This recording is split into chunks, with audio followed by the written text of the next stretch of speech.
Octavia, the queen of the powerful kingdom, is devastated when she discovers she is finally pregnant after years of trying only to catch what appears to be her husband, King Lionel, cheating on her with another woman while calling her barren. Heartbroken, she leaves without revealing her pregnancy and raises their twins Cora and Nilo in secret for 7 years. When she returns to the kingdom after receiving an invitation to Lionel's engagement to Countess Emmeline, the twins accidentally reveal that Lionel is their father. Lionel is stunned to learn he has children and quickly forms a deep bond with them, while Octavia struggles with her lingering love for him and her belief that he betrayed her. As the family slowly reconnects, Octavia discovers that Emmeline is actually a changeling who has been obsessed with Lionel for years. 7 years earlier, Emmeline impersonated Lionel, staged the fake affair, drugged the real king, and manipulated events to drive Octavia away. Together with her brother Iver, another changeling who later impersonates Lionel, to seize power, she kidnaps Octavia and the twins in a final attempt to keep Lionel for herself. The twins expose the deception, Octavia uncovers the truth about the false affair, and the family rescues the real Lionel from captivity. Realizing he never betrayed her and never stopped loving her, Octavia reconciles with him while Emmeline and Iver are arrested and imprisoned for their crimes.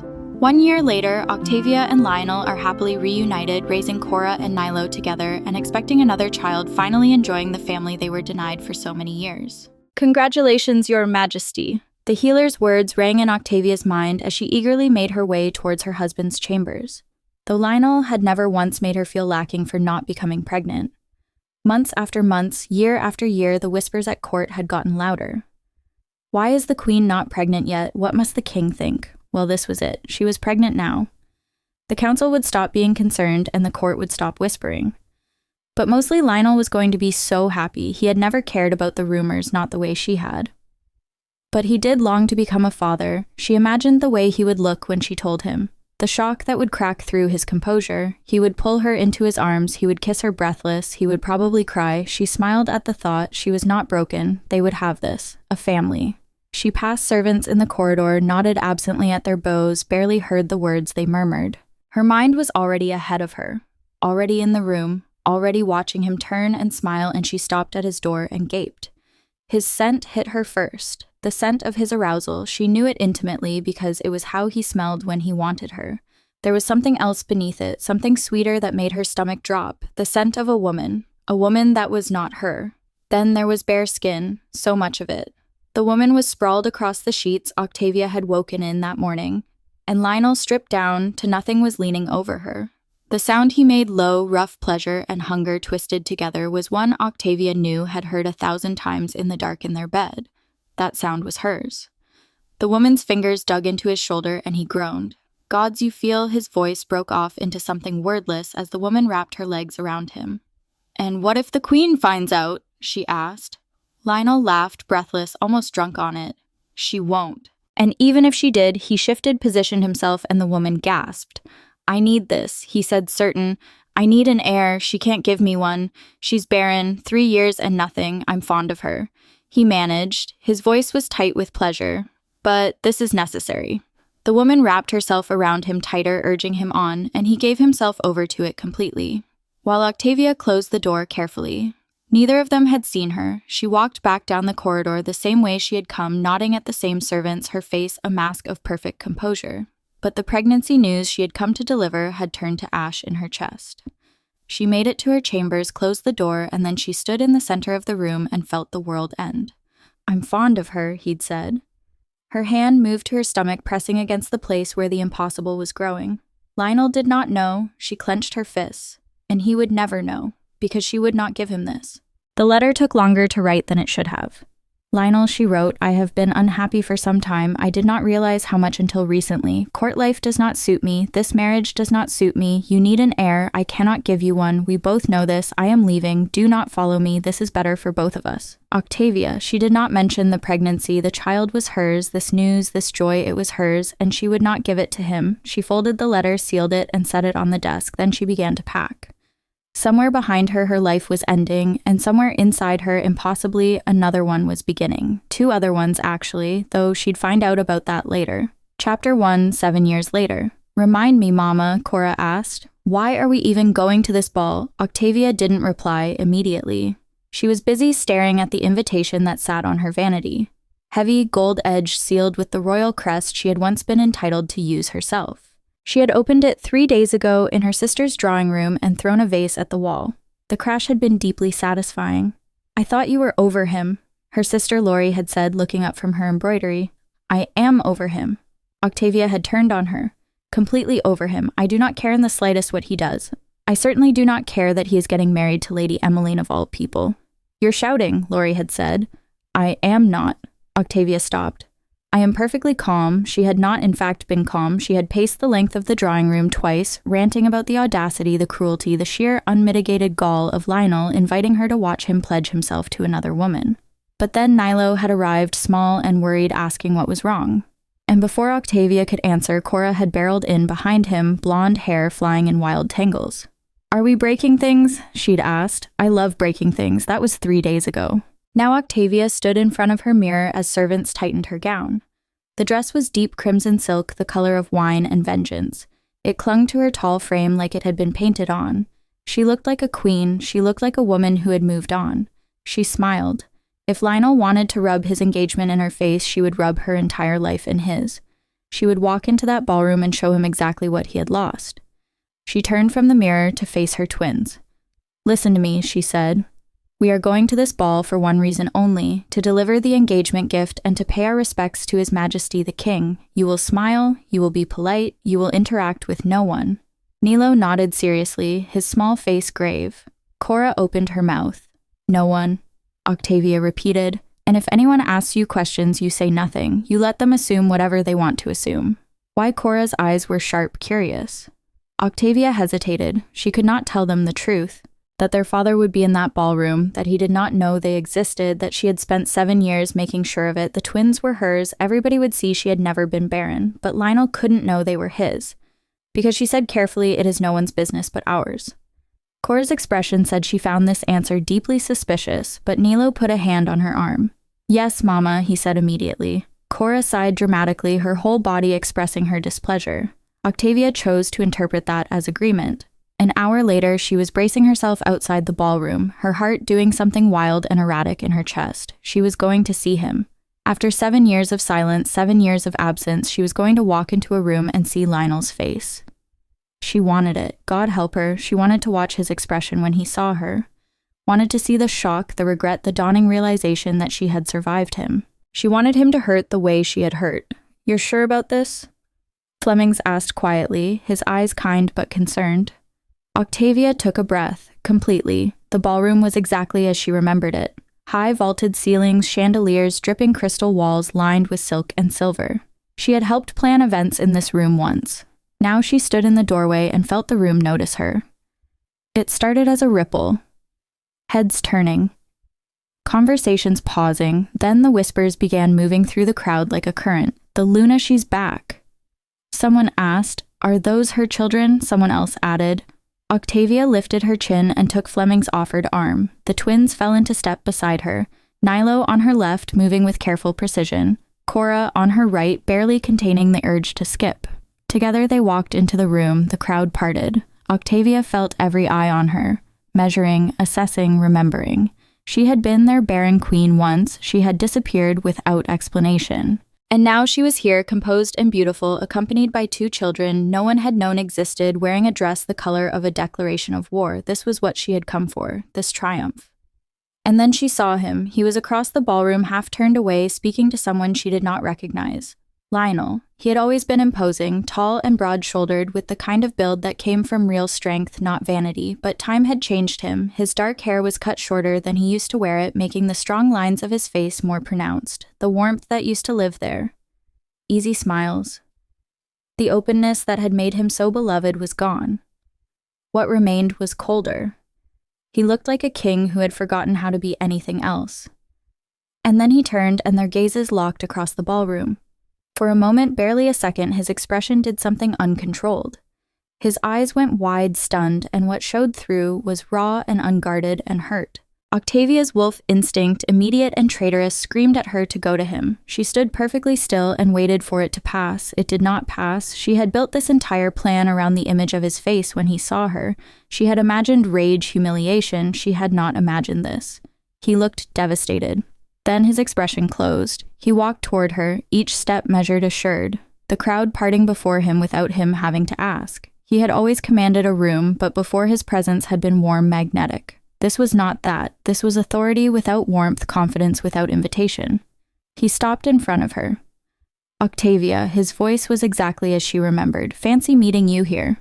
Like she was a mildly interesting coincidence, like 7 years was nothing and she was nothing in them, she curtsied. Your Majesty, it can't be a total surprise, seeing as you did invite me. Surprise flickered across his face. I did. The invitation was quite clear. Ah, yes. He nodded. All noble families received invitations, standard protocol. A pause, then that cold smile. I didn't expect you to actually attend. The words landed like a slap. He had not thought of her, had not considered her at all. The invitation had not been personal, it had been protocol. Well, Octavia said, her voice perfectly cool, it would have been rude not to come. Congratulations on your engagement, thank you. He tilted his head slightly. That's quite a dress. Red always did suit you. His voice shifted, almost casual. You wore red that night at the summer estate. Do you remember the summer estate, their engagement night? He had proposed to her in the gardens at sunset, dropping to one knee in front of the rose arbor. Hands shaking, eyes bright, her throat went tight. I remember. We had that terrible wine, he said. You made me drink the whole bottle anyway. She grimaced. Not the engagement, the wine. How sentimental of you to recall. She turned slightly. Your Majesty, may I introduce Duke Flemings, my escort for the evening. Fleming stepped forward and bowed. Lionel acknowledged him with a nod that was just barely polite. How nice. Lionel said, his attention sliding back to Octavia. And how long have you two known each other? Octavia supplied smoothly. Oh, quite some time, haven't we? Darling Flemings did not flinch at the endearment. Quite some time indeed. Lionel's jaw tightened. But before he could respond, Lionel, darling, there you are. Emmeline. Octavia remembered Countess Emmeline Doves. Of course she did. She had always been beautiful, had always been there hovering at the edges of court functions, and she had always been in love with Lionel. Even back then, Octavia had seen it. Emmeline. Lionel's voice gentled slightly. I was just greeting an old friend. So I see. Emmeline's smile was warm. Lady Octavia. What a surprise. How wonderful to see you again. She turned toward the king, her hand sliding from his arm to his shoulder. Darling, we really should make the rounds. My brother is keeping the council members busy, but of course. Lionel nodded, but his eyes were still on Octavia. We wouldn't want to leave poor Ivor hanging. Emmeline's eyes tracked across his face, his jaw, his mouth. She had wanted him for years, and now she had him. Well, Fleming said quietly once they had gone. That was awful. Octavia nodded. I was going to say tense, but awful works. He paused. I think we should go. Where are the twins? They were just. Fleming's turned, scanning the crowd, right behind us. Octavia turned and found them. Nilo was being pulled by the hand, trying to slow Cora down as she moved through the crowd with singular focus. Octavia's stomach dropped when she realized where they were heading. To whom, Cora? She called. Wait. But Cora was not waiting. She was already there, reaching up to tug on Lionel's sleeve on the sleeve of the Alpha King and looking up at him. Excuse me, she said, her voice carrying in the sudden silence, but you're our daddy, aren't you? Octavia stopped breathing, people stopped talking, and the world just stopped. Chapter 2. Lionel stared at the children. The children stared back. Octavia's mind was spinning. She had been so consumed by her own need for revenge, so focused on showing him what he had lost, that she had brought her children into this ballroom without once considering what they might do. She moved quickly, forcing a light laugh that sounded hollow even to her own ears. I'm so sorry, Your Majesty. You know how children are. Cora has always wanted to be a princess. She's decided every king must be her daddy. The lie was thin, transparently thin. Come along, both of you. She tugged gently, trying to guide them away. Nilo glanced at Lionel one more time, then obeyed, letting himself be turned toward the door. Cora did not move. Cora, Octavia snapped. I've asked you a question, sire. Cora stomped her foot, pulling away from Octavia's hand. Are you our daddy or not? Octavia's stomach dropped. Several people nearby had stopped pretending not to listen. The whispers were starting. Lionel's gaze lifted from Cora and locked onto Octavia's. His face was pale, and underneath the shock, understanding was beginning to dawn. He looked back down at the children. You should listen to your mother, he said. Relief flooded through Octavia so fast her knees went weak. Cora's face fell, but she did not argue. Nilo was already tugging her hand, and this time she let herself be pulled away. Octavia turned quickly, gathering her skirts in trembling hands, and walked toward the exit with both children in tow. The walk back to their suite felt endless. Nilo walked quietly beside her, his small hand clutching her skirt. Cora would not stop talking, but why didn't he answer? She demanded for the third time. Octavia wanted to be angry with them, wanted to snap that they had disobeyed her, but she could not. Because this was her fault, all of it. She had brought them to that ball knowing Lionel would be there, knowing they looked like him, knowing Cora was fearless and relentless and tired of secrets. Mama Nilo's voice was small. Did we do something wrong? The question broke her heart. No, sweetheart, you didn't do anything wrong. Soon she kissed them both goodnight. Nilo's forehead, Cora's temple, even though Cora did not turn around and close the bedroom door softly behind her. What had she done? The question circled through her mind, relentless and unanswerable. A knock at the door shattered the silence. The servant stood there. Young, nervous. Lady Octavia, His Majesty requests your presence in his study. The bottom dropped out of her stomach. What did he know? What had he figured out? The children looked like him. That much was undeniable. But did he believe her flimsy excuse about Cora wanting to be a princess? The servant led her down corridors she knew too well. She used to run down this hallway to meet Lionel, used to slip into his study uninvited just to steal a kiss. Now every step felt wrong. The servant stopped outside the familiar door and knocked once. Enter, Lionel's voice, deep and commanding and achingly familiar. She took a breath, lifted her chin, and walked inside. Lionel stood by the window, his back to her. His shoulders were tense. The air between them was thick with 7 years of absence and the weight of what had just happened in that ballroom. Then he turned around and Octavia's breath caught. She had forgotten what it felt like to have his full attention focused on her. That particular quality that made the rest of the world fade away. Who are those children? Lionel asked. Mine, she said, and their father. He took a step toward her. Where is he? He's not in their lives. The silence that fell was different now, heavier. Then Lionel took another step and another, until he was standing close enough that she could smell him. Her wolf whined. She ignored it. They're mine, he said, my children. Octavia opened her mouth. You were pregnant when you left me. His voice was an accusation. Did you know? Yes, she said, I knew. What she wanted to say was, yes, I was pregnant when you cheated on me and betrayed me to get your precious heirs. Did you know? But the words burned in her throat. Lionel's face went pale. His mouth opened closed. And you didn't think to tell me? She forced herself to breathe. I wanted to leave. That's all I thought about. Lionel nodded slowly, visibly containing himself. I want to meet them. Who? Octavia asked. His jaw tightened. My children, they're mine, Octavia snapped. I fed them and nursed them and sang to them and raised them, and I would have done all of that too if I'd known they existed. Octavia flinched. Lionel's chest was heaving, his hands shaking. She had never seen him like this. You didn't give me the chance. Well, you didn't think to check, did you? She said. The words landed like a slap. Lionel stared at her, stunned. And she watched something shift in his expression. I didn't think you wanted me to, he said quietly. The admission hung in the air between them. I want to know them, Octavia. His voice was imploring, please. She heard him step closer. Red, he said gently, look at me.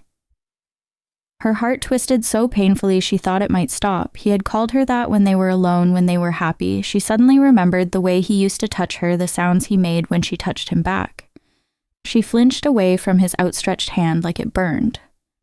It would disturb them, she said quickly. Knowing you now, they came to me, Lionel insisted. They asked me if I'd their children. The words burst out of her. They don't know what's good for them, and do you know what's good for them? Keeping them from their father. Guilt crashed over her in a wave because he was right. God help her, he was right. Lionel, please let me meet them. Let me show up for them. They do have a father, I'll show them. His voice dropped to almost a whisper. And you, Octavia, froze. The sincerity in his voice cut through every defense she had built. This was Lionel, the man she had married, the man she had loved, the man she had lost. You don't have to, she whispered. I want to. The words were fierce, certain, absolute. One meeting, she heard herself say. Tomorrow. The next morning, Octavia stood in the sitting room with the twins trying to calm her racing heart. She had barely slept. Cora sat on the settee, swinging her legs restlessly. Why didn't he want to meet us before she asked? It's complicated, sweetheart. Why didn't he come find us? If he's our daddy, why didn't he know about us? Octavia had no answer for that, not one she could give to a 6-year-old. Nilo was quiet beside his sister, his hands folded carefully in his lap. What if he doesn't like us? He asked softly. The question broke her heart. She crossed to them and knelt down, taking both their hands in hers. I will love you no matter what, she said firmly. Do you understand? You are everything to me. It was not the reassurance they needed, and she knew that even as she said it, they did not need to know she would always love them. They knew that already. They needed to know their father would. A knock at the door made all three of them jump. Lionel looked different than he had last night in the study, the raw desperation locked back down behind something gentler. He was nervous. May I come in? He asked quietly. He stopped a few feet from the twins, and Octavia watched his eyes move over them. Then he knelt down, brought himself to their eye level. Hello, he said quietly. Both children stared at him frozen. Lionel's throat worked as he swallowed. His hands were shaking slightly. He extended his arms in invitation. For a heartbeat, no one moved. Then Nilo walked into Lionel's arms. Cora watched them. Her small face conflicted, her lip trembling. With a small cry that was half sob, half laugh, she launched herself at Lionel, her arms wrapped around his neck, her face pressed into his shoulder. Lionel caught her easily, pulling her close. Octavia stood frozen, her hand pressed to her mouth, tears streaming down her face. Chapter 3. 3 weeks passed. 3 weeks of Lionel with the twins while Octavia kept her distance. She told herself it was to give them space, but that was only half true. The thing was, she could not watch. She tried. That first afternoon, she had stayed in the room while Lionel knelt on the floor with Nilo showing him something with his hands. Nilo had watched with enormous eyes, drinking in every word. And when he tried it himself and got it right, the way his whole face lit up, Octavia had excused herself. The twins told her, though. At dinner, at bedtime, at breakfast, they told her what he had shown them, what he had said, what he had done. Nilo reported quietly, carefully watching her face as he spoke like he was checking for permission to be this happy. His hero worship leaked through in the way he said father with careful reverence. Cora reported loudly, enthusiastically, with editorial commentary, and then father said I could ride his horse. His horse, Mama, the big black one. But only if I promised to listen, and I did listen. I listened so well, and he said I was a natural. He let me hold his sword, Nilo said quietly one evening. It was heavy, but he said that I was strong. Octavia listened to all of it and kept her expression neutral. She was touched and she was wary, because she remembered being exactly where Nilo was now, trailing Lionel with her eyes. She remembered being swept up in him completely. She had been so certain of him, had never trusted anyone the way she trusted Lionel, and had never once questioned it because he had never given her reason to. And then she had walked into that room. That was the thing she had never been able to resolve. She could not reconcile the man she'd known with what she saw that night. It still did not make sense. And because she had never understood how he could be both her mate and the betrayer, she did not know what to trust. If she could not trust her own judgment, how could she watch her children love him the way she had loved him and not be afraid? She knew what it cost to hand someone your entire trust and have them destroy it. She would not watch her children learn that lesson through him. They were in the garden, Lionel and both twins. Cora was hanging upside down from Lionel's arm, shrieking with laughter. Nilo stood a few feet away, smiling in his quiet way, waiting his turn. Octavia stood in the shadowed archway and watched. Lionel was not performing. He was not looking around to see if anyone was watching. He was just with them present, completely focused on the two small people currently destroying his composure, and clearly delighting in it. He set Cora down gently, and she immediately demanded he do it again. He laughed deep and genuine, the kind of laugh Octavia remembered from before, and told her it was Nilo's turn. When Lionel set him down, Nilo said something too quiet for Octavia to hear. Lionel knelt down to his level and replied just as quietly. Whatever he said made Nilo's smile widen. Octavia's chest tightened. She knew that smile had seen it on Nilo's face so rarely. He was a careful child, slow to trust, slower to show joy.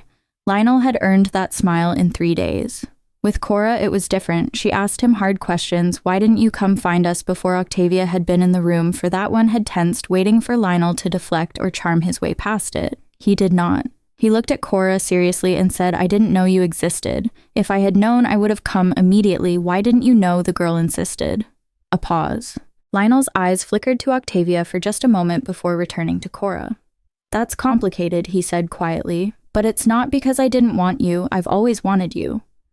Cora had frowned clearly, unsatisfied but unable to argue with the sincerity in his voice. Another time she'd asked, "Do you love Mama Octavia?" had left before she could hear his answer.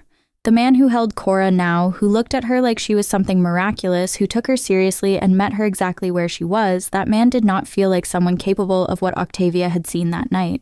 The thought had followed her for 7 years. And through all of it, there were small things between Lionel and Octavia. Moments that accumulated like snow. He glanced over at her when the twins did something that made him laugh, as though his first instinct was still to share it with her. She looked away every time. But not always fast enough. "The twins mentioned you used to love the rose garden," he said once. His tone carefully neutral. "I thought you might want to see it again." She declined, politely. He did not push, but there was disappointment in his eyes. He smiled at her sometimes, briefly, not the cold carved smile from the ball, the real one, the one that used to make her heart skip. It still did. She hated that it still did, especially whenever Emmeline appeared. Today she came in with her brother by her side, her smile warm and perfect, her hand settled on Lionel's arm, familiar and claiming. "Darling, there you are. I've been looking for you everywhere." Lionel turned, giving her a distracted smile before turning back to Nilo. "Sorry, Emmeline. What is it? The dressmaker is here for the final fitting, for the wedding." Her fingers curled around his bicep. "I told her we could meet her in an hour, but she's asking for you specifically." "Right," Lionel said. Emmeline's smile widened. She glanced at the twins, then at Octavia. "And how lovely to see all of you together," her brother said, though looking at Emmeline, like a real family. Octavia sat very still and felt the warmth of the last few minutes drain away like water. Emmeline was being polite, but she was also going to be his wife. She would want children, legitimate heirs, children of the king. And when those children arrived, what would happen to Nilo and Cora? The question sat in Octavia's chest like a stone. That evening, the twins told her about their day with Lionel in exhaustive detail. When they finally wound down, she took a breath and said carefully, "We'll be returning home soon." The silence that fell was immediate and heavy. Nilo went very still. How soon? A few days, maybe a week, but Nilo's voice was small. So soon, Cora did not go quiet. "How will we see Daddy every day back home?" "You can write to him," Octavia said. "You can visit." "That's not the same." Cora's voice was rising. "That's not the same at all. I don't want to leave. Why can't we stay here?" She ran from the room. Her footsteps loud on the stone floor. Octavia closed her eyes, breathed. When she opened them, Nilo was watching her with an expression far too old for his face. "Mama," he said quietly, "why can't we stay?" "It's complicated, sweetheart. You always say that." He sighed, "But you never explain what it means." He stood and followed his sister out of the room. Octavia sat alone in the silence they left behind and felt terrible. The next day, Lionel found her in the library, pretending to read a book she could not focus on. "Cora said you're planning to leave," he said. She set the book down and met his eyes. "What do you want me to say, Lionel? I want you to explain why you're taking my children away. They're my children." "Octavia." He crossed the room, stopped a few feet from her. "Please, just talk to me." "You're engaged," she said. "You're getting married in a matter of weeks. What exactly do you imagine happens after that? You're going to marry Emmeline. You're going to have legitimate heirs. What happens to Nilo and Cora then?" "They're my children," Lionel said, frowning. "Nothing happens to them. You say that now, but what about when you have other children?"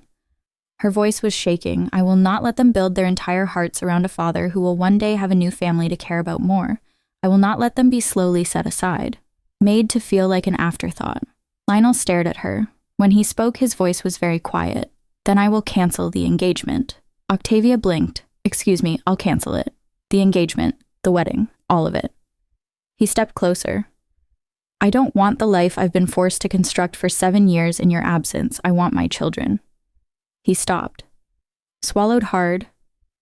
"And I want you." Octavia's heart pounded so hard she could hear it in her ears. "I want you," he said again. "I never stopped wanting you."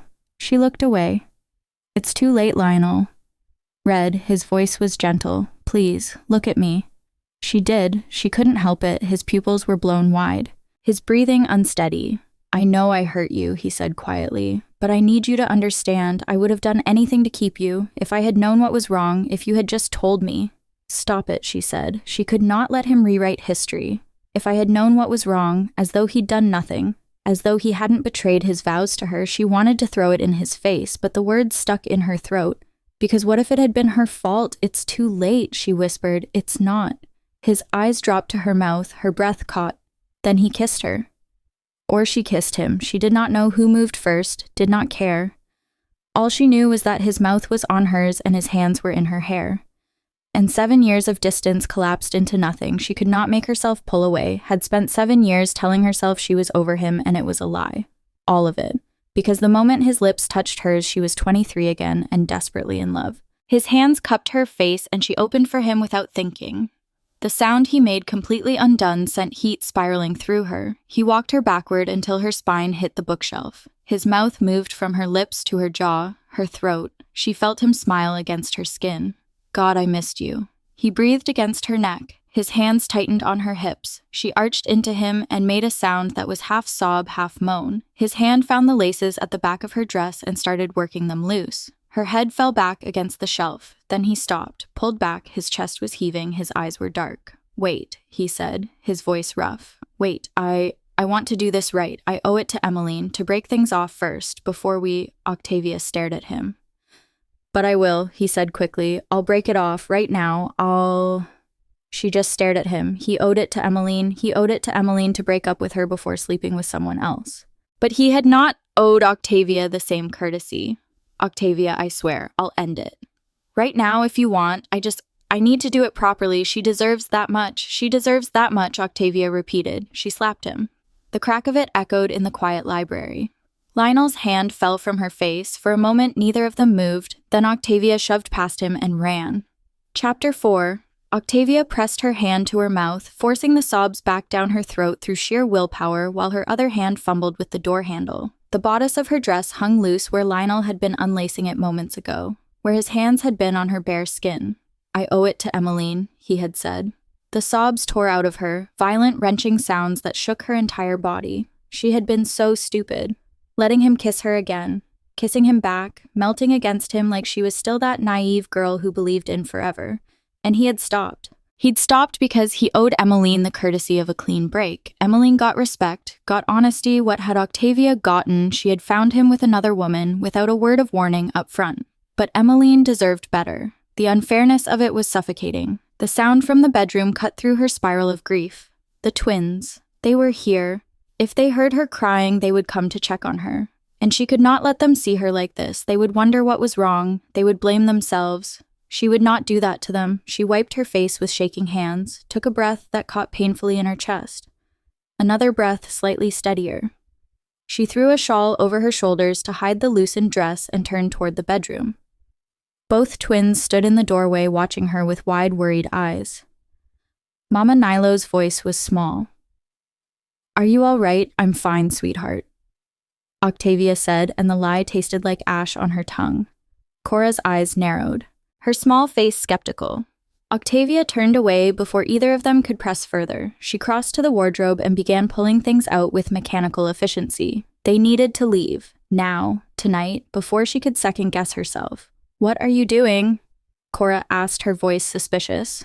Packing, Octavia said without looking at her. Why? Cora took a step into the room. Because we're leaving, now, tonight. For a moment, there was only silence, heavy and thick. Then Cora's voice cracked. What? No. We can't leave. We can, and we are. Octavia kept her back to them, kept folding, kept moving. Go get your things from the sitting room, both of you, but we don't want to leave. It's not fair. You can't just make us leave without telling us why. Cora, that's enough. Mama, please. Nilo's voice was quiet, shaking slightly. Can't we stay just a little longer? No, Octavia said, and the word came out harder than she intended. But why? Cora demanded, tears streaking down her face. We just found Father. He wants us to be a family. Why don't you— The word stabbed through Octavia's chest like a blade. It's not that simple. Yes, it is, Cora shouted, her small body vibrating with fury and hurt. He's our father. He wants to be with us. Cora, enough. He wants to be a family mama, Nilo said quietly, and there was such desperate hope in his voice it made Octavia's chest ache. He told us. He said he wants us, all of us. Why can't we stop? Octavia snapped. Both children went silent. He's a liar, Octavia murmured. He can't be trusted. What? Nilo whispered. He lies, Octavia's voice was shaking. He makes you believe things that aren't true. He makes you trust him completely, and then he... What does that mean? The voice came from the doorway, deep and hoarse and completely wrecked. Lionel stood there, one hand braced against the frame as if he needed it for support, his eyes red-rimmed and wild. What does that mean? He asked again shakily. That I'm a liar. That I can't be trusted. Octavia winced. Not here, she said. But Lionel stepped into the room, almost stumbling, his eyes fixed on her face. What did I ever do that made you believe you couldn't trust me? He murmured. Rage flooded through her like fire. How dare he stand there looking wounded and confused? You know what you did? She screamed. How can you look at me and pretend you don't know? Lionel's face went blank with shock. Mama Cora asked, voice tiny and frightened. Octavia looked at her. At both of them standing there watching their parents, she could not do this in front of them. Go to the library, she said. Both of you. Now. But Cora started. She's right. Lionel said, his voice firm but gentle. Listen to your mother. The twins looked between their parents, then slowly, reluctantly left. After the door closed with a soft click, Octavia and Lionel stared at each other across the room. Were you really going to leave? He asked quietly. Were you even going to say anything this time? There's nothing to say, Octavia said, and turned back to the packing. She grabbed another dress from the wardrobe, her hands shaking so badly the fabric slipped through her fingers. So, that's it, Lionel's footsteps crossed the room. You're running away again. Running away. She spun to face him. What else was I supposed to do? You were supposed to talk to me, to communicate instead of leaving when... And what did you expect my feelings would be, Lionel? She spat. After catching you in bed with another woman, Lionel froze, the color drained from his face. For a long moment, he did not move. What? He asked. The word came out barely audible. Oh, you didn't think I knew, Octavia laughed. Well, I knew. How do you think it felt? Finally learning I was pregnant only to find you with another woman because you stopped believing I could, Octavia. It broke me. The words tore out of her chest. She was crying, tears streaming down her face. You pursued me. She said, do you remember I didn't want to fall for you? I had built walls specifically to protect myself from men like you, charming, powerful men who said pretty things they didn't mean. Her voice broke. You swore you would never love another. And I believed you. She drew a shaking breath. I loved everything about you, your laugh, so open and genuine, your warmth, the way you made people feel seen. I loved waking up next to you. I loved the way you said my name. And then I walked into that room, she said, the words barely intelligible. And I saw you with her. I heard the sounds you were making, sounds I thought belonged to us. I heard you talking about how your wife was barren. What are you talking about? Lionel interrupted, eyes wild. Octavia, I never slept with anyone else. Her breath caught. Silence. Absolute crushing silence. What? He was denying it. Standing there looking her in the eye with his face pale and his eyes red. Denying what she had seen with her own eyes. For one terrible, destabilizing moment, doubt crept in like poison. Did I misunderstand somehow? No. She remembered. The woman's gasps, the way the bed moved, that low, helpless sound he made when pleasure overtook him. She had seen his face, heard his voice, but then why was his face so pale and drawn? Why did his eyes look so devastated? I never betrayed you, Lionel said, reaching for her. Octavia, I swear to you, you're saying I made it up, she cried. No, I'm saying I never cheated. You're the one who left without saying goodbye. Oh, I'm sorry, she said. Should I have fought for you? Should I have provoked your lover into a duel? Would that have been the proper protocol? I never took a lover, he implored. You're the one who left. You're the one who was unhappy. I was... He stopped, his throat working. I was devastated to find you gone. It broke my heart. He looked wrecked, completely, utterly destroyed. Unable to look at him anymore, Octavia turned away. Don't go. She heard him whisper, I'm asking you not to go. I didn't before. I should have. I won't have you lie and charm your way into my children's hearts like you did mine only to break them later, she said. His chest heaved. I won't, he cried. I never forgot you. I never stopped loving you. 7 years and I never. His voice broke completely. You think I would ever stop loving my own children? For one terrible, disorienting moment, she was confused again. But she had seen it. She had seen him with that woman. I don't believe you, she said. You can't even admit what you did. Lionel stared at her, his mouth opened, closed. I'm going to find our children, she said quietly. And then we're leaving, not forever. We'll correspond. You will see them, just not right now. I can't be here right now. Octavia, his voice broke on her name. She forced herself to move, wiped her face with trembling hands, steady her breathing as much as she could, which was not much at all. The children. She needed to get them from the library. She opened the door on shaking legs and walked down the hallway, one hand trailing along the wall for balance. The library was empty. Nilo, she called, her voice echoing. Cora, silence. Nothing but the ticking of a clock and her own ragged breathing. Her children were gone. Chapter 5. The library was stupid. That was Cora's first thought as she stomped across the polished floor. Her arms crossed tightly over her chest. The whole place was stupid, all tall shelves and boring books and uncomfortable chairs that were too big for her. She kicked at the leg of one as she passed it, unsatisfied when it did not even wobble. "This is stupid," she announced to Nilo. "All of it. Mother is being stupid." Nilo looked at her with those careful eyes of his. "Cora," he began. "She is." Cora spun to face him, her hands balling into fists. "I don't understand her. Why would we leave? Not only is this castle bigger than Aunt Laurie's, but Mommy clearly loves Daddy still." Nilo grimaced, agreed on both counts. "But Mother looks sad sometimes," he said softly. Cora paused, some of the heat leaving her. She did not want her mother to be sad. She just thought her mother was determined to be sad, which was different and much stupider. She wouldn't be. Cora said, finally lifting her chin, "If we were all a family again." Nilo opened his mouth to respond, but the library door opened and both children turned. Their father walked in. Relief flooded through Cora immediately. "Daddy." She started toward him, but something made her stop. He did not smile, did not open his arms, just stood there in the doorway with a face that was completely neutral. Blank. "Do we have to leave?" Cora asked, her voice smaller than she wanted it to be. "Please say we don't have to leave. I don't want to go. Can you talk to Mother?" Their father was quiet for a long moment, just looking at them. Then he sighed. "Actually, children, I think it would be best if you left." Cora froze. She looked at Nilo. Nilo stared back at her, his face pale. "What do you mean?" Daddy, Cora asked slowly. His face remained blank, expressionless, in a way that made her stomach twist. "Court is no place for you, that's all. You know I'm about to get married to the love of my life." Something in Cora's chest loosened. "You're remarrying Mom," she exclaimed. "That's great," Nilo said, his face lighting up for the first time since they had entered the library. Their father's face fell, not in disappointment, in something else, something that looked almost angry. "No," he said flatly. "I'm marrying Countess Emmeline Dove." Cora blinked. "Who?" she asked. "That lady who follows Daddy around." Nilo said quietly to her. Cora's nose wrinkled. "The maid." "She's not a maid," their father exclaimed, his face twisted in anger. "She's my dearest friend, my one true ally, the woman I love." Cora turned to Nilo confused. "Do you think he's joking?" "Surely he's joking, right?" Nilo looked uncertain, his brow furrowing. "But father, you don't love Lady Emmeline like you love Mother." He took a cautious step forward. "You said so yourself." Their father's eyes widened. No, I did not."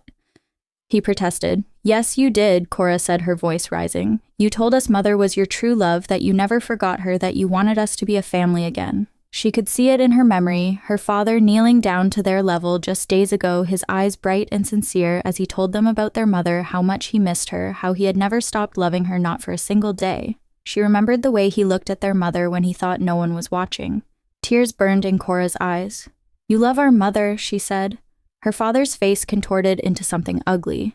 "No, you're lying," he cried out. Nilo grabbed Cora's hand and pulled her back a step. "You're the one who's lying," he said quietly, but his voice was firm. Cora stared at her father.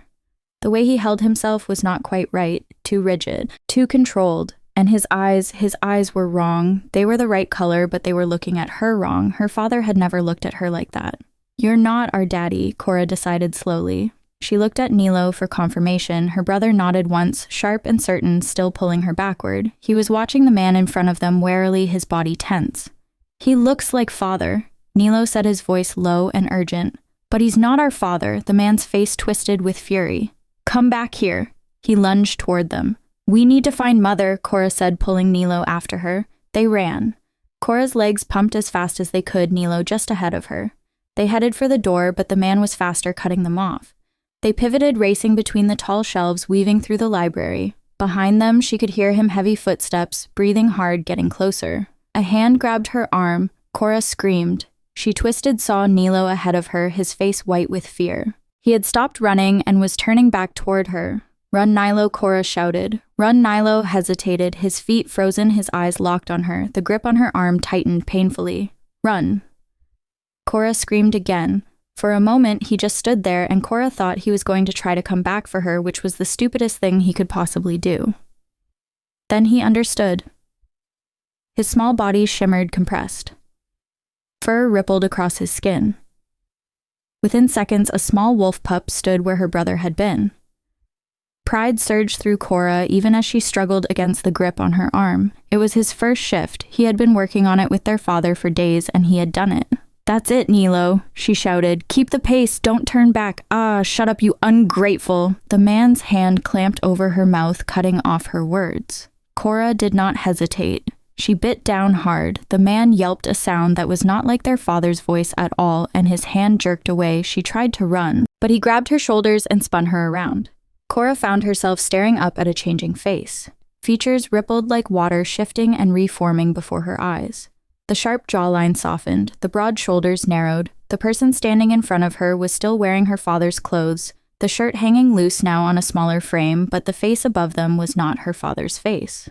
Cora screamed. Chapter 6. Octavia was moving through the castle corridors at a near run, her heart pounding so hard she could feel it in her throat. The library had been empty. The sitting room had been empty. The conservatory, the study, the drawing room, all empty. Her children were nowhere. Where are they? Panic was rising in her chest, making it hard to breathe. She needed to find them. She should go to Lionel, get help, call the guards. Mother Octavia spun around. Nilo stood at the end of the hallway, his small chest heaving like he had been running. His face was pale, his eyes too wide. Nilo relief flooded through her so intensely her knees went weak. She rushed toward him. "Where's your sister? Where's Cora?" "Come quick." Nilo grabbed her hand and pulled his small fingers tight around hers. "Cora's in trouble." Octavia's blood went cold. "What, Nilo, sweetheart, let me call the guards." "No," Nilo's voice came out sharp, panicked. He pulled harder on her hand. "We can't. They can't be trusted. I don't know who's in on it, but the guards can't help. We're all in danger." "Sweetheart, I don't understand," Octavia said, but she was already moving, letting him pull her. "What's happening? Hurry, please." Nilo's voice cracked. "They have her. They took Cora." Terror seized Octavia's chest. She stopped trying to understand and just ran, following her son through corridors she barely recognized, down a stone staircase, through a heavy door into passages she had never seen before. "Nilo, where are we? I saw them take her this way." Nilo said, his voice high and frightened. "Hurry." Octavia could smell it now, Cora's scent faint but unmistakable. The particular sweetness of her daughter's skin mixed with fear. Fresh fear. Recent. Octavia's wolf surged to the surface, protective and furious, her vision sharpened. If someone had hurt her daughter, the passage opened into a long gallery lined with cells. Most were empty, their doors hanging open, but at the far end, Cora, her daughter, was in the last cell, small and crumpled on the floor, chains wrapped around her wrists, a gag tied across her mouth. When she saw Octavia, her eyes went wide, and she shook her head frantically. "No, no, no, I'm coming, sweetheart." Octavia ran toward the cell, her hands already reaching for the bars. "I'm going to get you out of there." She looked around desperately for a key, for something to break the lock. Behind her, Nilo had gone very quiet, but she barely registered it. All she could see was Cora, her baby chained like an animal. An adult shadow rose behind her. Octavia caught the movement in her peripheral vision and started to turn, but she was too slow. The blow to the back of her head came hard and sharp. Everything went black. Consciousness returned slowly, accompanied by a throbbing pain radiating from the back of her head down through her neck. Octavia groaned, tried to move, and realized she could not. Her wrists were bound by heavy chains. Octavia's eyes snapped open. Cora sat beside her, still chained, the gag removed from her mouth. "Are you all right, my love?" Octavia said, forcing her voice to be steady. "It's all right, I've got you." She tried to shift. If she could just change, just become wolf, she could break these chains. Nothing happened. The chains were spelled. They had to be. Panic threatened to overwhelm her, but she shoved it down. She needed to think. Footsteps echoed in the passage outside, and Octavia's head snapped up. A figure appeared at the cell door, backlit by torchlight. Countess Emmeline. Octavia gasped. The woman looked immaculate as always, dark hair perfectly arranged. She gazed down at Octavia with something that looked almost like pity. "Octavia," Emmeline said, her voice gentle. "Such a shame you couldn't stay gone." Octavia's mind struggled to make sense of what she was seeing.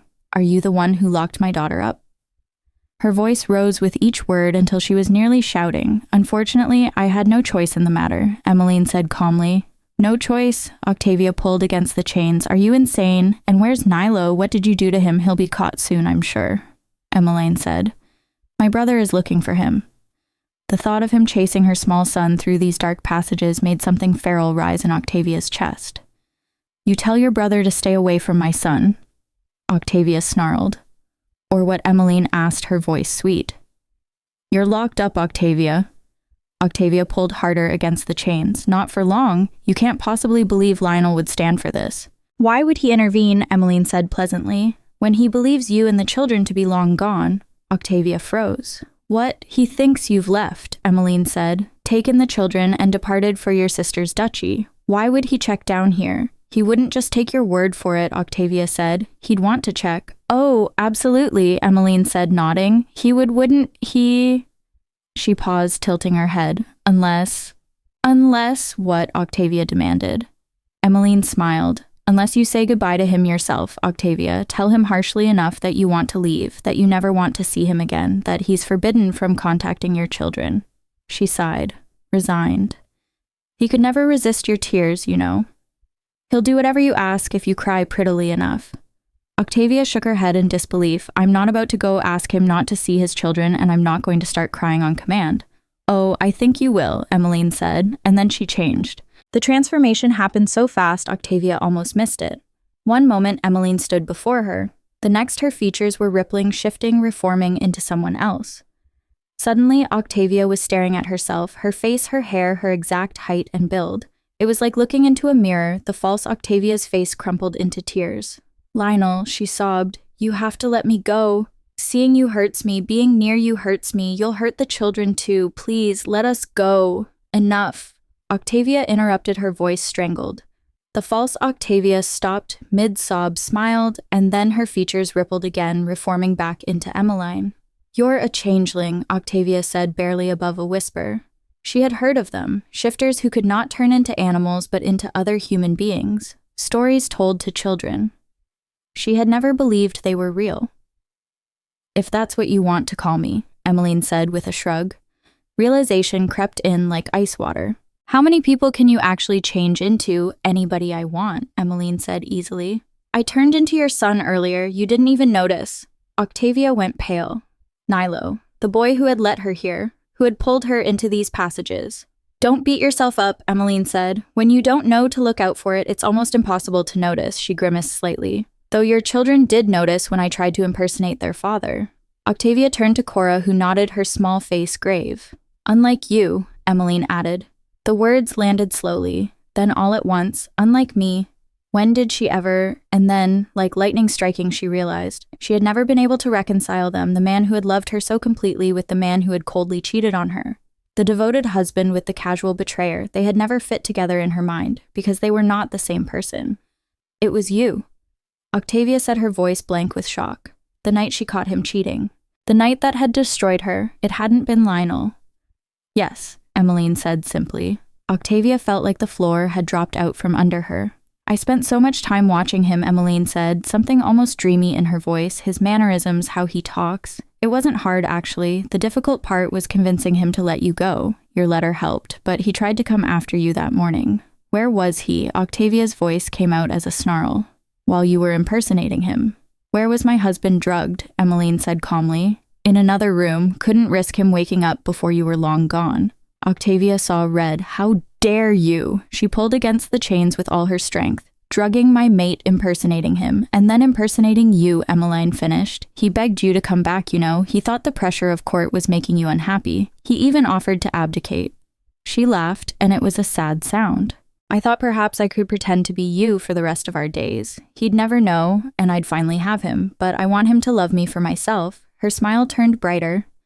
"I was there for him all those years he spent not getting over you. The council wanted him to remarry. I offered. I told him I was all right with him never forgetting you." Her face fell slightly. Of course I didn't think you'd show up with 2 children. Octavia was still pulling on the chains. Let us go, right this instant. Not yet, Emmeline said, not before you agree to help me. He's not going to marry me now, not when he knows his children want him. Help me.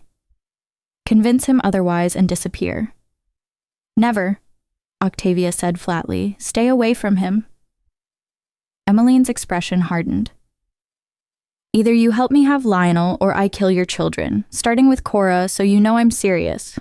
Octavia's blood ran cold. And then what? You think Lionel will let you live once he finds out he won't find out? Emmeline's voice rose for the first time, losing some of its careful control. This is your last chance. Promise to help me or you all die. Octavia looked at her carefully, at the desperation underneath the threats. You don't really want to hurt us, she said slowly. Emmeline's face twisted. No, I don't. I don't want to hurt you or the children, but I've worked too hard to be with Lionel. Her voice turned imploring. What we have is special Octavia. In the long run, he'll be so much happier with me. The thought of Emmeline touching Lionel made nausea rise in Octavia's throat. She could not let this woman anywhere near her mate. But right now, chained and trapped, she needed to buy time. Let me think it through, Octavia said carefully. Emmeline nodded, satisfied.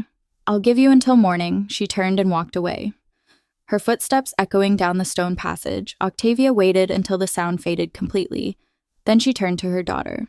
I'm not going to help her, she said quietly. I promise you, Cora, I'm going to get us out of here. She just had to figure out how. Chapter 7. Octavia sat in the darkness of the cell, her mind racing through possibilities and discarding them just as quickly. Beside her, Cora was still gagged, her small body pressed against Octavia's side. It's going to be all right, sweetheart, Octavia whispered, though she had no idea if that was true. I'll get us out of here. I promise. Cora made a muffled sound against the gag, her eyes urgent. A sound in the passage made them both freeze. Footsteps, small ones, padding softly across stone. A small blonde wolf pup appeared at the cell door, his green eyes bright in the darkness. Nilo. And he was carrying keys in his mouth.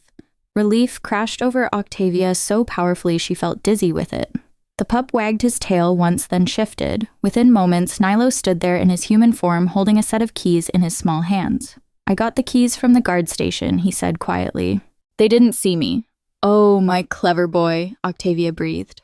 Nilo fumbled with the lock, his small fingers shaking. It took 3 tries, but finally the cell door swung open. The moment she was free, Octavia reached for Cora's gag, untying it with trembling fingers. Cora gasped as soon as it was off. Mama, I know, sweetheart. Octavia pulled both children into her arms. Are you all right, both of you? We're fine, Mama, Nilo said, his voice muffled against her shoulder. I bit the fake father, Cora said with satisfaction. Hard. Despite Octavia felt her mouth twitch. Good girl, she stood her legs unsteady, her mind was already moving, planning. They needed to get out of here. We have to go get father, Cora said, as if reading her mind. We will, Octavia said, but first I need to get you both out of here. There's a servant's passage. No, Nilo said quietly. Octavia looked at him in surprise. Nilo rarely contradicted her. We're not leaving without you, Cora said fiercely. And we're not leaving without father. Cora, this woman is dangerous. I can't let you. That's why we're coming with you to help. Cora interrupted, her small chin jutting out stubbornly. Octavia looked between them, her brave, stubborn children who had already been through far too much. There's a trap door, Octavia said finally, in the old chapel. Do you remember where that is? Both children nodded. I want you to go there and wait for me. If I don't come back in an hour, I want you to run. Get to the stables, take horses, ride for your aunt's duchy, and don't stop. You're in charge of getting back up. Do you understand? Cora scowled but nodded. Octavia led them through the passages up the stairs into the chapel. She showed them the trapdoor hidden beneath the altar cloth, watched them climb down into the tunnel below. 1 hour, she said. If I'm not back, you run. She closed the trapdoor before they could argue. Then she turned and ran for the main hall. She needed guards, needed witnesses, needed to stop Emmeline before she could do whatever she was planning with Lionel. She found 3 guards in the corridor, standing at attention. The Countess Emmeline has committed treason, Octavia said without preamble. She is a changeling. She has been manipulating the king. Come with me immediately. The guards exchanged glances but followed. Octavia's authority as the former Luna still carried weight, it seemed. They moved through the castle quickly, Octavia following her instincts. The throne room, the king's chambers, somewhere public enough to be seen but private enough to... She heard voices ahead, Emmeline's voice and Lionel's. Octavia burst into the hall and stopped dead. Emmeline stood in the center of the room, pressed against Lionel's chest, crying softly against his shoulder. His arms were around her, holding her close. When Lionel looked up and saw Octavia, his face went cold hard. Emmeline told me everything, he said, his voice unforgiving. How you tried to hurt her, how you attacked her out of jealousy. Octavia's mouth fell open. What? No, that's not... She told me you would deny it, Lionel said. He held Emmeline tighter. That you would try to manipulate me. Lionel, listen to me, Octavia said desperately. She's the one who sees her, Lionel said to the guards.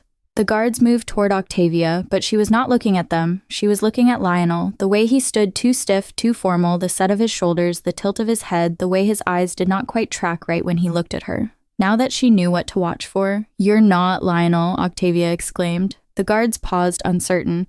"He's impersonating the king. You have to... What are you talking about?" Emmeline pulled away from the false Lionel. Of course he's... A small blonde blur shot into the room. Nilo, in wolf form, launched himself at the king, small teeth sinking into his arm. The king yelped a sound that was not Lionel's voice at all. Too high, too sharp, and jerked away violently. His features rippled, shifted, changed. Within moments, a different man stood there clutching his bleeding arm, tall, broad-shouldered, with unremarkable features twisted in pain. Iver. Emmeline gasped, her face draining of color. Cora ran in behind her brother, slightly out of breath. We figured out causing them pain makes them switch back. Not very good shifters, if you ask me. The guards stared in shock, hands on their weapons, but uncertain where to point them.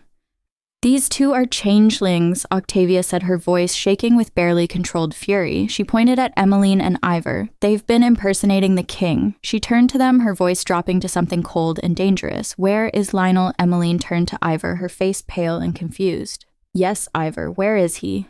Iver grabbed a sword from one of the stunned guards, his face twisting with desperation. They won't find him. I can take his place. No one has to know. Iver, no, Emmeline said. We don't need him, Emmeline. Don't you see? We can have the throne. I don't care about the throne, Emmeline screamed. Where is Lionel? I'm not telling you, Iver said flatly. If we don't give him the antidote, he won't wake up, Emmeline said desperately. I know, Iver said, and there was something cold in his voice final. The words hung in the air like a death sentence. Octavia moved. She grabbed a sword from another guard and put it to Emmeline's throat before anyone could react. Where is he? Her voice was very quiet, the kind of calm that came before violence. Iver stared at her defiantly and said nothing. But Emmeline began to cry in earnest, real tears streaming down her face. All I wanted was for me and Lionel to be happy, she sobbed. That's all I ever wanted. Countess, one of the guards said quietly, shaking his head. Everyone knew he was never over the Luna. The words seemed to break something in Emmeline. Her shoulders slumped. I can track him, Cora said suddenly. Me and Nilo can track father. Worth a try, Octavia said. But we need the antidote first. She pressed the sword harder against Emmeline's throat. Where is it in my chambers, the blue vial on my dressing table? One of the guards ran to get it. Nilo put his nose to the ground, his small body quivering with concentration. Within moments, he was moving following a scent trail that led out of the hall down a corridor toward a part of the castle Octavia had never explored. Cora ran beside her brother, keeping pace.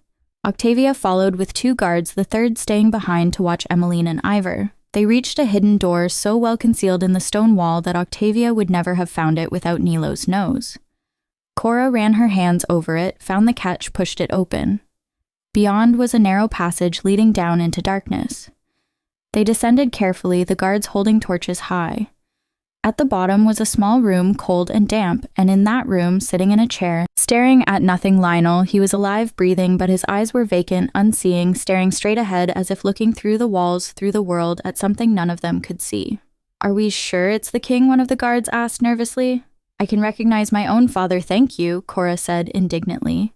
Nilo, still in wolf form, made an agreeing huff. Octavia was already moving, dropping to her knees beside Lionel's chair. Lionel, she said softly, cupping his jaw. His skin was warm, but he did not react. Lionel, can you hear me? Nothing. He didn't even blink. I'm so sorry, she whispered, tears streaming down her face. I'm so sorry for everything, for leaving, for not trusting you, for thinking. Her voice broke. You never betrayed me, you never stopped loving me, and I should have known. The guard returned with the vial slightly out of breath. Octavia took it with trembling hands and uncorked it, the sharp medicinal smell making her nose wrinkle. "Please," she whispered, bringing it to Lionel's lips. "Please come back to me." She tipped the liquid into his mouth slowly, held his jaw closed, massaged his throat until she felt him swallow reflexively. Then she waited. The seconds stretched into eternity. Then Lionel blinked. His eyes focused slowly like someone waking from a very deep sleep. They moved around the room, confused and disoriented, taking in the guards, the stone walls, the children. Then they landed on her face. Recognition dawned like sunrise, slow, then all at once. He smiled. "Octavia," he whispered, his voice hoarse. "I'm here." His hand came up slowly. "Forever, yes."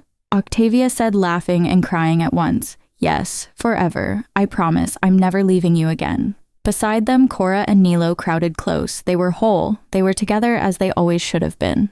Epilogue, 1 year later. The twins were playing in the garden, their laughter echoing off the castle walls. Octavia watched them from the window of Lionel's study, their study now, her hand resting absently on the swell of her belly. 7 months along. "A girl this time," the healer said.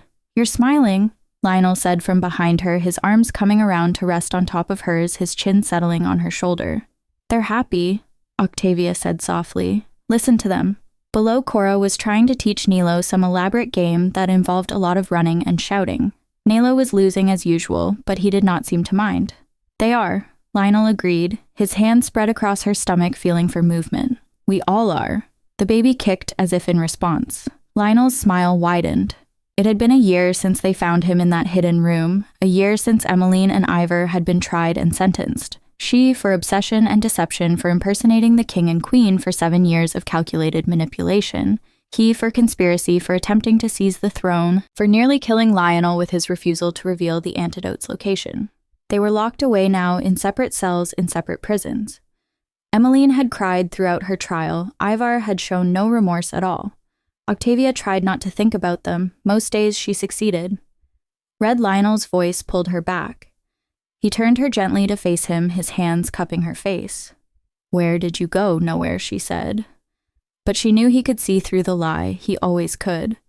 "I was just thinking," she admitted quietly, "about how much time we lost. We can't change it."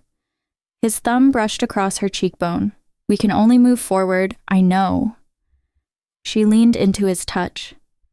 "But sometimes I think about what we missed, what the children missed." They had talked about this many times over the past year, the guilt they both carried, hers for leaving, for not trusting him, for keeping his children from him. His for not fighting harder, for letting her go, for believing the lies Emmeline had shown him. Some nights they still woke, reaching for each other, needing the reassurance of touch, of presence. "The children are happy," Lionel said gently. "We're together now." It was true. Cora and Nilo had adapted to their new life with remarkable ease. They had their father, they had their mother. They had a home that was whole instead of fractured. That was enough for them. "We should try to be more like them," Octavia said. "We should," Lionel agreed. The baby kicked again, harder this time. They both felt it. Through the window, Cora's triumphant shout rang out. Nilo laughed, picked himself up off the grass, and chased after his sister with renewed determination.